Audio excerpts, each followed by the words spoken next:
اب آئیے ہم اس ہستی کی طرف چلتے ہیں جن کو اللہ نے ولایت میں امامت کبریٰ عطا فرمائی. ولایت کی امامت کبریٰ سب سے پہلے حضرت مولا کائنات مولا علی المرتضیٰ کو عطا فرمائی گئی. غدیر خون کے مقام پر میرے آقا صلی اللہ علیہ وسلم نے ان کا ہاتھ پکڑا اور ہاتھ پکڑ کے آقا علیہ السلام نے فرمایا الست اولی بالمؤمنین من انفسہم، بتاؤ میں تمہاری جانوں کا ولی نہیں ہوں، تمہاری جانوں کا سرپرست مولا اور مالک نہیں ہوں؟ سب نے کہا جی یا رسول اللہ آپ ہمارے مولا ہیں، آقا ہیں، سرپرست ہیں، ولی ہیں. آقا نے فرمایا گواہی دیتے ہو؟ حضور گواہی دیتے ہیں. آقا شہادت دیتے. 3 بار آقا نے گواہی دی. کتنی بار؟ جب 3 بار حضور گواہی لے چکے ثم اخذ بید علی، پھر مولا علی کا ہاتھ پکڑا اور بلند کر کے فرمایا پھر سن لو من کنت مولا فہذا علی مولا، جس کا میں مولا ہوں اس کا یہ علی مولا ہے. یہ ولایت کبریٰ، امامت کبریٰ، مولا کائنات کے بعد روحانیت کی دنیا میں، ولایت کی دنیا میں، رشد و ہدایت کی دنیا میں امامت کبریٰ مولا کائنات کو عطا کی. اور حضور نے خود اپنے ہاتھوں سے انہیں دستار باندھی. خود آقا نے بولیے دستار باندھی، جو ہمارے مشائخ کے طریقے میں اور طریقت کے اندر دستار باندھی جاتی ہے، اس کی اصل حضور کی سنت ہے. اس کی اصل بولیے حضور کی سنت ہے. اور آگے سنیے پھر حضرت مولا کائنات کے بعد اللہ نے یہ امامت کبریٰ امام حسن مجتبیٰ کو عطا فرمائی. ان کے بعد امام حسین علیہ السلام کو عطا فرمائی، پھر امام زین العابدین کو، پھر امام محمد الباقر کو. میری کتاب لائیں باقت الازہار دے دو بیٹا. امام محمد الباقر کو، کن کو بولیے؟ پھر امام جعفر الصادق کو، پھر امام موسیٰ کاظم کو، پھر امام علی رضا کو، پھر امام محمد التقی، امام علی نقی، امام حسن عسکری کو، اور پھر ان کے اور امام حضور غوث پاک کے دشمن 2 طرح کے. دشمن بولیے 2 طرح کے. ایک وہ جو ولایت کے منکر ہیں، ایک بولیے جو، اور دوسرے وہ ہیں جو بے وقوف دوست ہیں. کیا ہیں بے وقوف؟ وہ کہانی سنی ہوئی نا، سوداگر نے اپنے ساتھ بندر رکھا ہوا تھا، اس سے دوستی ہو گئی. ایک دن سویا ہوا تھا، اس کے ناک پہ مکھی بیٹھی، تو بندر نے مکھی سے کہا بندے دی پتر مان، اب میرے دوست کے ناک پہ بیٹھنا. اس کو اڑا دیا، وہ پھر آ کے بیٹھ گئی. اس نے پھر دھمکی دی، وہ پھر اڑ گئی، پھر آ کے بیٹھ گئی، پھر اڑایا. پھر اس نے کہا یہ آخری بات، یہ اب نہیں. اڑایا، اڑی، پھر آ کے بیٹھ گئی. اس نے سوداگر کا ہی خنجر نکالا اور زور سے مارا، مکھی توڑ گئی، سوداگر کا ناک کٹ گیا. یہ ہے بے وقوف دوست جو بھلا کرنا چاہتا ہے مگر نقصان کرتا ہے. اگر بولیے آج غوث پاک کو بدنام کرنے والوں میں ایک طبقہ وہ بھی ہے جو بے وقوف دوست ہے. بے وقوف جو غوث پاک کی طرف جہالت کی باتیں منسوب کرتے ہیں، اور ایسی ایسی باتیں منسوب کرتے میں ممبر پہ کر نہیں سکتا، توہین امیز، اور معاذ اللہ اس کو کرامت بنا کے پیش کرتے. ایک طبقہ یہ. دوسرا جو طبقہ ہے میں ان سے بھی کہوں گا کہ آپ انصاف سے کام لیجئے، اللہ سے ڈریے. وہ ہستی جس نے اپنے دور میں سب سے بڑی اسلام کی خدمت کی، اور پھر ان کے بعد ان کے خلفاء نے، ان کے خلفاء نے، ان کے شاگردوں نے، ان کے خلفاء نے صدیوں تک اسلام کو زندہ کیا رکھا. اور آج بھی ان کے خلفاء، ان کے مرید، ان کے ماننے والے دنیا بھر میں اسلام کا پرچم بلند رکھے ہوئے. آپ اس ہستی کے بارے میں جب بھی بات کریں تو اپنی زبان کو وضو کرا کے بات کریں، ورنہ آپ اسلام کی توہین کر رہے ہیں. کس کی توہین کر رہے ہیں؟ اور ایسا طبقہ ہے. میں ایک یونیورسٹی میں 2-4 دفعہ مجھے جانا ہوا کسی تحقیق کے سلسلے میں، تو وہاں مکہ کے فاضلین تھے، جامعہ ام القریٰ کے. مکہ وہاں کے پاکستانی تھے، بیسیکلی وہاں سے پڑھے ہوئے تھے، جامعہ ام القریٰ سے ان کی PhD تھی، ڈاکٹر تھے، PhD ڈاکٹر. اچھا، جب بھی ان سے ملاقات ہوتی بڑی محبت سے وہ اٹھ کے بلا مجھے کیا کہتے، اہل حدیث عالم، کہتے وہ پیران پیر کی اولاد آ گئی ہے، سید صاحب آ گئے ہیں. اور یہ وہ بناوٹ کے طور پہ نہیں کہتے تھے، بناوٹ کے طور پر نہیں، وہ ادب ان کی طبیعت میں تھا. میں نے ایک دن ان سے پوچھا کہ آپ تو اہل حدیث ہیں، آپ پیران پیر کہتے ہیں. انہوں نے کہا اہل حدیث ضرور ہیں، لیکن یہ حدیث کا علم جو ہم تک پہنچا ہے اس میں غوث پاک کی بھی خدمات شامل ہے، اس میں پیران پیر کی خدمات شامل ہے. ہم انہیں ولیوں کا ولی مانتے ہیں، پیران پیر مانتے ہیں. اگر انہیں درمیان سے نکال دیں، یہ علم حدیث ہم تک کیسے پہنچتا، یہ دین کا نظام ہم تک کیسے پہنچتا؟ تو اہل علم کا یہ رویہ نہیں ہے. اہل علم کا یہ رویہ، یہ کسی اہل علم کا رویہ نہیں ہو سکتا کہ وہ اتنی بڑی علمی شخصیت، تحقیقی شخصیت، دینی شخصیت، روحانی شخصیت، ان کے متعلق منفی بات کرے. سمجھ آئی ہے بات یا نہیں؟ تو باقی یاد رکھ لیں، جو بے وقوف دوست منسوب کرتے ہیں اس کو ادب کے دائرے میں رہتے ہوئے اس کی مذمت کی جا سکتی ہے، اس کی مذمت بولیے کی جا سکتی، کیونکہ وہ اصل میں ولیوں کا دفاع ہے. ولیوں کا بولیے دفاع ہے. اب میں آپ کو ایک مثال پیش کرتا ہوں. آج بھی ایک شخص مجھ سے کہہ رہا تھا یہ حضرت خواجہ معین الدین چشتی اجمیری کلمہ پڑھاتے تھے چشتی رسول اللہ. میں نے کہا جھوٹ ہے، غلط ہے، بہتان ہے، الزام ہے خواجہ خواجگاں سید معین الدین چشتی اجمیری پر. کہتا جی فلاں کتاب میں لکھا ہے. میں نے کہا اگر اللہ کی کتاب تورات میں تبدیلی ہو سکتی ہے، اللہ کی کتاب انجیل میں تبدیلی ہو سکتی ہے، اللہ کی کتاب زبور میں تبدیلی ہو سکتی ہے، تو باقی کسی کتاب کا کیا اعتبار؟ انہیں قرآن پہ پرکھا جائے گا. اگر قرآن کے مطابق جو چیز ہوگی تو ولیوں کی کتابوں سے لی جائے گی، جو قرآن سے ٹکرائے گی وہ لی نہیں جائے گی، اور ولیوں کا ادب باقی رکھا جائے گا.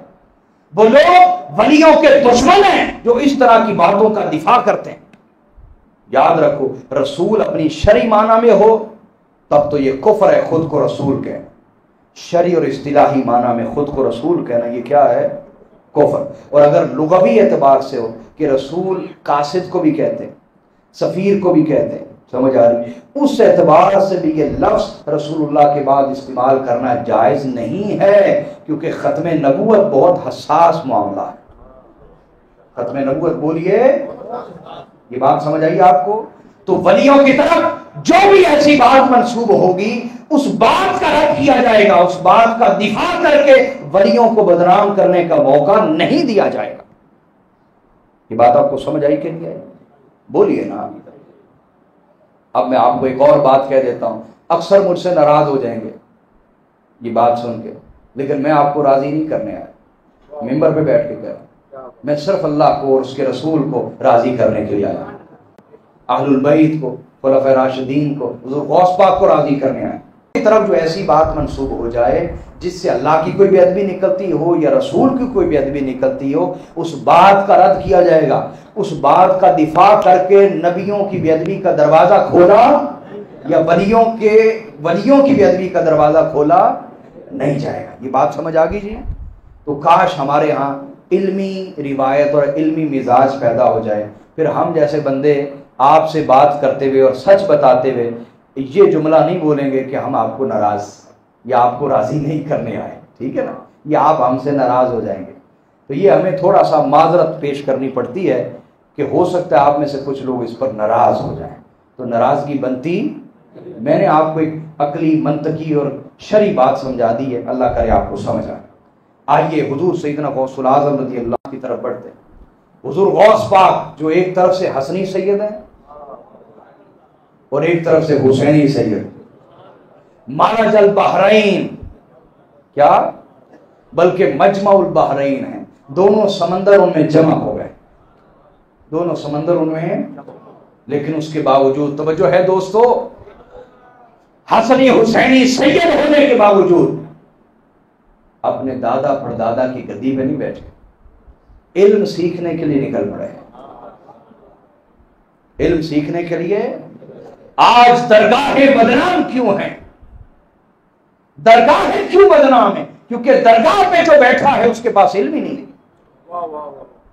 وہ کسی کے سوال کا جواب نہیں دے سکتا، وہ اس کو بے ادبی شمار کرتا ہے. کوئی مرید سوال کر لے تو وہ کہتا ہے تو مرتد ہو گیا. اور حضور غوث پاک سفر کرتے کرتے بغداد پہنچے اور وہاں شیخ حماد کی مجلس میں پہنچے. کن کی؟ بہت بڑے صوفی تھے اس دور کے، شیخ حماد. کیا نام ہے ان کا؟ اچھا تو وہ جو ہے دوستو آخر تک سنیں. آج پیروں کی اولاد، علماء کی اولاد، ہمارے سیدوں کی اولاد علم کیوں نہیں سیکھ پاتی؟ کیونکہ علم کے لیے خود کو ذلت کے لیے تیار کرنا پڑتا ہے. جو خود کو ذلت کے لیے تیار نہ کر سکے اسے علم سے کبھی نہیں نوازا جاتا. میری والدہ مجھے کہتی تھی جب میں پڑھنے جاتا تھا، بیٹا یہ سید والی قبا، سید والی قبا جبہ، یہ گھر اتار کے جانا. علم کے لیے نکلے ہو تو ذلت کے لیے تیار ہو کے جانا. استاد کی خوشامد بھی کرنی ہوگی، پاؤں بھی دبانا ہوگا، ڈانٹ بھی سہنی ہوگی، ان کی گالی گلوچ سخت لفظ بھی برداشت کرنے ہوں گے. اگر کہے گا کہ میں سید ہوں میری گستاخی ہو گئی تو علم سیکھ پائے گا؟ سمجھ آ رہی ہے؟ حضور غوث پاک پہنچے شیخ حماد کی مجلس میں. انہوں نے پوچھا، شیخ حماد ہر ایک کو نہیں بیٹھنے دیتے تھے، ہر ایک کو اپنے پاس. پوچھا کون ہو؟ انہوں نے کہا کہ میں عبد القادر جیلانی ہوں. کہاں سے ہے؟ ایران سے. یہاں کیا کرتے ہو؟ فرمایا میں علم پڑھ رہا ہوں. کہا اچھا فقیہ ہو، عالم ہو، تو تمہارا کیا کام ہماری مجلس میں؟ جاؤ نکل جاؤ. یہ علماء کی مجلس نہیں، یہ درویشوں صوفیوں کی مجلس. جاؤ چلے جاؤ یہاں سے. حضور غوث پاک فرماتے ہیں میں ادب سے سر جھکا کے مجلس سے باہر آ گیا. ہائے ہائے، ذلت کے لیے تیار ہوئے بغیر علم کا دروازہ نہیں کھلتا. علم کا دروازہ فرماتے سر جھکا کے باہر آ گیا. دروازے پر کھڑا رہتا جب تک ان کی مجلس رہتی، جاتا نا. ہائے ہائے، باہر کھڑا ہو جاتا. یہ ادب ہے، یہ استاد کا بولیے، باہر کھڑا رہتا. دوسرے دن بھی چلا گیا. انہوں نے کہا عبد القادر تمہیں منع نہیں کیا، تم عالم ہو مولوی ہو، یہ صوفیوں کی مجلس، جاؤ چلے جاؤ یہاں سے. سب کے سامنے پھر نکال دیا. تو میں ہاتھ باندھے ادب سے، ہائے ہائے، باہر کھڑا ہو جاتا، ان کی گفتگو سنتا رہتا. تیسرے دن جب میں گیا نا تو مجھ سے پہلے وہ بول بیٹھے جو آگے مرید بیٹھے ہوئے تھے. انہوں نے کہا عبد القادر حضرت نے تمہیں منع نہیں کیا، تم پھر آ گئے ہو. ان میں سے کوئی بولا تو شیخ حماد چلا اٹھے، کہو دنیا کے کتوں، تمہیں خبر بھی ہے کس کے اوپر بھونک رہے ہو؟ عبد القادر جیلانی کون ہے تمہیں خبر بھی ہے؟ میں نے جب پہلے دن انہیں آتے ہوئے دیکھا تو میں نے دیکھا ان کے دائیں بھی فرشتے تھے بائیں بھی فرشتے تھے. دائیں بھی ملائکہ تھے اور بائیں بھی ملائکہ. لیکن میں نے انہیں 2 دن مجلس سے کیوں نکالا؟ میں نے انہیں آزمانا چاہا. میں نے انہیں بولیے آزمانا چاہا کہ اندر حلم کتنا ہے، برداشت کتنی ہے، صبر کتنا ہے، اندر حلم اور برداشت کتنی ہے، آزمانا چاہا. میں تو آزماتا رہا، لیکن عبد القادر جیلانی حلم اور صبر کا ایسا پہاڑ ہے کہ ہلنے کا نام تک نہیں لیتا. علم اور صبر کا ایسا پہاڑ ہے کہ ہلنے کا نام تک. ان کو ڈانٹ کے آگے بلا لیا اور کھڑے ہو گئے احترام. حضور غوث پاک کا ہاتھ پکڑ لیا، کہا عبد القادر میں وہ وقت دیکھ رہا ہوں جب بغداد کا منبر تیرے لیے سجا ہوگا اور ہزار اولیاء کی گردنیں تیرے آگے جھکی ہوں گی اور تو اعلان کرے گا قدمی ہاتھی علی رقبتی کلی ولی اللہ، کہ میرا یہ قدم ہر ولی کی گردن پہ ہے. جب تو یہ اعلان کرے گا تو تیرے لیے ہر ولی اپنی گردن کو جھکا دے گا. اس کے بعد رو پڑے شیخ حماد. کیا؟ استاد رو پڑا، شیخ حماد رو پڑے. کہا عبد القادر جب اللہ تجھے وہ مقام دے تو اس وقت اس بوڑھے کو بھول نہ جانا. اس بوڑھے کو بھول، اس وقت جب بھی ہاتھ اٹھانا اس بوڑھے کو بھی یاد رکھنا. یہ آپ کی تعلیم ہے. پھر نہ صرف علم پڑھا، روحانی مجاہدات بھی کیے. بولیے روحانی مجاہدات میں بنیادی طور پہ صوفیاء نے 3 چیزیں بیان کی. کتنی؟ تصوف کے 3 اصول بیان کیے. کتنے؟ اور اللہ کے اذن، توفیق، کرم، سیدہ زہرا کی نگاہ سے میں نے تصوف کے اصولوں میں 2 اصولوں کا اضافہ کیا ہے، قرآن، سنت اور صوفیاء کے اقوال کی روشنی میں۔ تو میں یہاں 5 آپ کو اصول بیان کرتا ہوں روحانی مجاہدات کے، میں نے اس میں 2 کا اضافہ کیا، یہ 5 اصول بنائے۔ پہلا یہ قلت الکلام، اور پہلا قلت الطعام، کھانا کم کر دینا، کھانا بولیے کم کھانا، اور کتنا؟ 24 گھنٹے میں 1 دفعہ، 24 گھنٹے میں۔ حضرت عبداللہ تستری سے پوچھا گیا جو 24 گھنٹے میں 1 دفعہ کھائے، تو آپ نے فرمایا کہ یہ انبیاء اور اولیاء کا طریقہ ہے۔ کہا جو 2 دفعہ کھائے، کہا یہ مومنین کا طریقہ ہے۔ کہا جو 3 دفعہ کھائے، آپ نے فرمایا انہوں کھرلی نال بن دیو، انہوں کھرلی نال سارا دن چارتا رہے۔ اس نے زندگی کا مقصد یہ بنا لیا۔ تو قلت الطعام پہلا اصول ہے، کھانا کم ہو 24 گھنٹے میں 1 دفعہ، 24 گھنٹے میں۔ دوسرا قلت المنام، نیند کم کر دے، اور ان کا ربط ہے آپس میں، جب کھانا کم ہوگا تو نیند خود بخود کم ہو جائے گی، ایک تو جلدی نہیں آئے گی اور جلدی آنکھ کھل جائے گی، یہ دونوں کام ہوں گے۔ قلت المنام، نیند کم، کیا؟ نیند کم۔ تیسرا اصول تصوف کا کیا ہے؟ وہ ہے قلت الکلام، کلام کا کم ہو جانا، کلام کا بولیے کم ہو جانا، جتنا کم بولیں گے اتنا حکمت کا چشمہ زیادہ پھوٹے گا۔ کلام کم، کلام بولیے۔ اب چوتھا اور 5واں اصول اللہ کی توفیق اور فضل و عنایت سے میں نے اس میں اضافہ کیا، وہ ہے قلت الخلطۃ بالانام، وہ یہ ہے عوام یعنی لوگوں کے ساتھ، کیا؟ لوگوں کے ساتھ میل جول کم کر دینا، لوگوں کے ساتھ میل جول، فلٹر لگانا، فلٹر، کیونکہ کاروباری آئے گا کاروبار کی بات کرے گا، دولت مند آئے گا دولت کی بات کرے گا، کسی نہ کسی کی گفتگو آپ پہ اثر کرے گی، کسی نہ کسی کی گفتگو آپ پہ۔ فلٹر لگائیں، ان لوگوں کے پاس بیٹھیں جو اللہ کی بات کریں، جو رسول کی بات کریں، جو آخرت کی بات کریں، جو روحانیت کی بات کریں، جو اخلاق کی بات کریں۔ لہذا فلٹر لگا کے قلت الخلط بالانام، یعنی مخلوق کے ساتھ میل جول کم کر دینا، میل جول بولیے۔ اور 5واں اصول ہے خفاء الحال عن العوام، کہ عوام سے اپنے حال کو چھپا کے رکھنا، عوام سے اپنے حال کو۔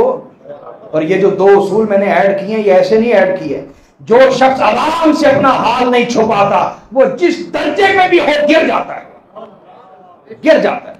آپ تجربہ کر کے دیکھ لیں، آپ تہجد پڑھتے ہیں، پچھلے 10 سال سے تہجد پڑھتے ہیں، عوام کو بتا کے شروع کر دیں، بتانا شروع کر دیں میں تہجد پڑھتا ہوں، چند دن بعد تہجد ختم ہو جائے گی آپ کی زندگی سے۔ کوئی پھر وظیفہ پڑھتے ہیں، عوام کو بتانا شروع کر دیں، چند دن بعد ختم ہو جائے گا زندگی سے۔ تنہائی میں بیٹھ کے خدا سے باتیں مناجات ہوتی ہیں، عوام کو بتا دیں، ختم ہو جائے گا زندگی سے۔ اپنے حال کو چھپانا، اپنے حال کو بولیے چھپانا۔ دنیا تمہیں گنہگار سمجھے لیکن تم اللہ کی نظر میں اس کے دوستوں اور نیکوکاروں میں سے، اپنا حال چھپانا۔ یہ 5 اصول، 3 اولیاء کے بیان کر دیں، 2 اللہ کی توفیق سے میں نے اس میں اضافہ کیا، اور اس پہ آپ پہرا دیں۔ یہ تصوف کا آپ کے پاس سلیبس ہے، قلت الطعام، قلت المنام، قلت الکلام، قلت الخلطۃ بالانام، خفاء الحال عن العوام، یہ 5 اصول۔ اب حضور غوث پاک رضی اللہ، یہ میرے پاس حضور غوث پاک کی کتاب ہے، اس کا نام ہے الفتح الربانی۔ کیا نام ہے جی؟ الفتح الربانی، یعنی خدائی فتح۔ کتاب کا نام کیا ہے؟ خدائی فتح، ربانی فتح، روحانی ربانی فتح، یہ اس کتاب کا نام ہے۔ اس میں سے میں آپ کو درس دیتا ہوں حضور غوث پاک کی تعلیم کے حوالے سے۔ توجہ ہے دوستو؟ آئیے آپ کیا فرماتے ہیں حضور غوث پاک؟ فرمائے وہی حق تدعی انک عبدہ علی الحقیقہ، آپ نے فرمایا تجھ پر افسوس ہے اے انسان، تجھ پر افسوس ہے کہ تو خود کو خدا کا حقیقی بندہ کہتا ہے، خود کو خدا کا حقیقی بندہ کہتا ہے وَتُطِيعُ عَدُوَّهُ، اور تو اس کے دشمن کی اتباع، اطاعت اور فرما برداری کرتا ہے۔ خود کو خدا کا حقیقی بندہ کہتا ہے اور فرما برداری اس کے دشمن کی کرتا ہے، یعنی شیطان کی اور نفس کی۔ اور فرمایا لو انک عبدہ علی الحقیقہ لعادیت فیہ وبالیت، فرمایا اگر تو اپنے رب کا واقعی سچا بندہ ہوتا تو تیری محبت بھی اللہ کی خاطر ہو جاتی، تیری دشمنی بھی اللہ کی خاطر ہو جاتی۔ اور پھر فرمایا المؤمن الموقن لا یطیع نفسہ وشیطانہ وہواہ، فرمایا یاد رکھ جس کا ایمان مضبوط ہو جاتا ہے وہ مومن جو ایقان کا درجہ، یقین کا درجہ پا جاتا ہے، وہ کبھی بھی نہ اپنے نفس کی پیروی کرتا ہے، نہ اپنے شیطان کی بات مانتا ہے، نہ بری خواہشات کی بات مانتا، بلکہ فرمایا لا يعرف الشیطان حتی یطیع، وہ شیطان کو جانتا پہچانتا ہی نہیں کجا یہ کہ اس کا حکم مانے، یعنی اس کا کوئی تعلق ہی شیطان کے ساتھ نہیں، کجا یہ کہ اس کا حکم مانے۔ لا یبالی بالدنیا حتی یذل لها بل یہینها، اور جو اللہ کا سچا بندہ ہوتا ہے وہ کبھی بھی دنیا کی پرواہ نہیں کرتا، بولیے دنیا کی پرواہ نہیں کرتا، دنیا کی پرواہ نہیں کرتا کہ دنیا کے آگے بچھا جائے، جھکا جائے نا، بلکہ بل یہینها، وہ دنیا کو پاؤں کے نیچے روند کے رکھتا، دنیا کو اپنے پاؤں کے نیچے، یہ غوث پاک کی تعلیم، پر میں دنیا کو پاؤں کے نیچے روند کے رکھتا ہے، وَيَطْلُبُ الْأُخْرَى، اور ہر دم آخرت کا طالب ہوتا، دنیا کی بجائے آخرت کا طالب ہوتا ہے۔ فرمایا فَإِذَا حَصَلَتْ لَهُ تَرَكَهَا، پھر جب اسے آخرت مل جاتی ہے، کیا؟ جب مومن کو بولیے نا، پھر وہ آخرت بھی چھوڑ دیتا ہے، پہلے دنیا چھوڑتا ہے پھر آخرت بھی، جنت بھی چھوڑ دیتا ہے، کیوں؟ وَاَتَّصَلَ بِمَوْلَاهُ عَزَّ وَجَلَّ، پہلے وہ دنیا چھوڑتا ہے پھر جنت چھوڑتا ہے اور پھر خدا کے ساتھ متصل ہو جاتا ہے، اپنے مولا کے ساتھ جڑ جاتا ہے، اسے مولا کے سوا کسی کی طلب رہتی۔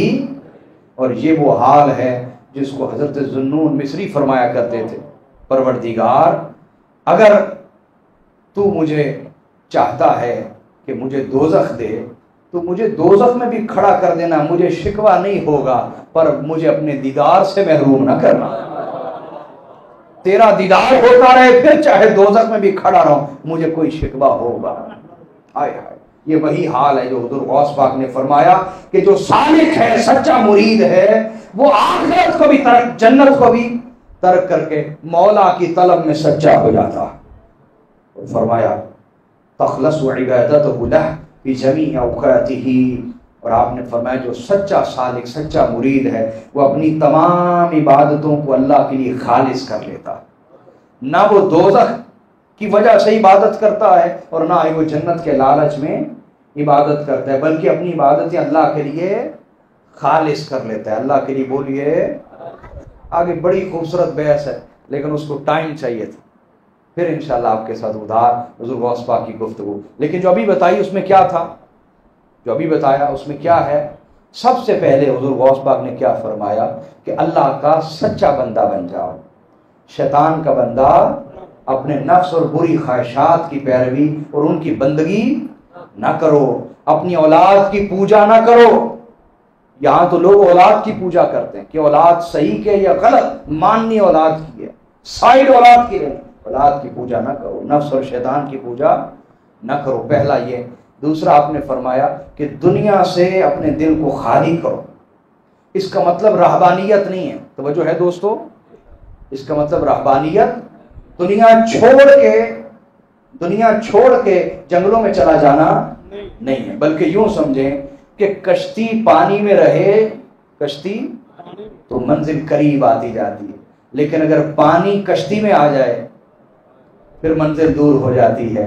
تو رہنا دنیا میں ہے لیکن دنیا کو دل میں نہیں آنے دینا، دل اپنا خالی کرنا ہے، پھر جنت سے بھی دل کو خالی کر کے مولا کی طلب میں سچا ہو جانا، اپنا ہر عمل اللہ کی خاطر کرنا، اپنا ہر عمل بولیے۔ اللہ تعالیٰ میری گفتگو قبول فرمائے۔